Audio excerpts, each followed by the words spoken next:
Essex County Council is supporting English Heritage's plea that the residential conversion of barns should happen only as a last resort. This 17th century Grade 2 listed barn in South Ockendon is one of only 600 or so left in the county which is not either a wreck or a house. Building Conservation Officer Peter Richards praises the present owners for looking after the building structurally, but since the council would never give planning permission to convert it into houses, says the barn could and should still be used.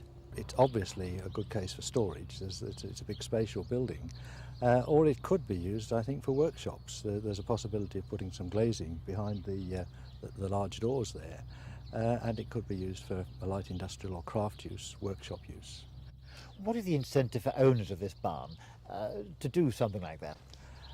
Unfortunately, there's very little in the way of incentive for that sort of use, unless the owner is particularly outgoing. Most people who own barns seem to want to turn them into residential units because that's where the serious money is. But certainly there has been a big speculative market in looking for residential conversions, because up until about 18 months ago it was really a pretty profitable business.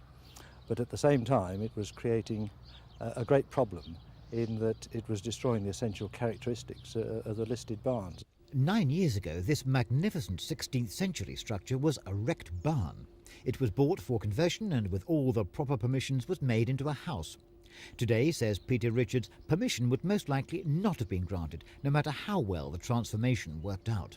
The building, when it was given consent, was in a pretty poor state, and it did seem the only option at the time. But looking at it again, I think we would look, perhaps in this location, for an office use in it. I think that would have been quite possible.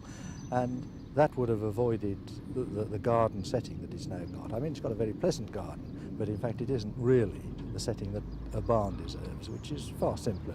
Most people agree that barns convert nicely into big houses and that such conversions can be profitable for the farmers or developers who originally owned them. What English Heritage and Council Conservation Officers want is to make planners aware that they can have other uses and that time is running out if the country's remaining historic old barns are to survive and keep their old character intact. Christopher Rainbow for Thames News.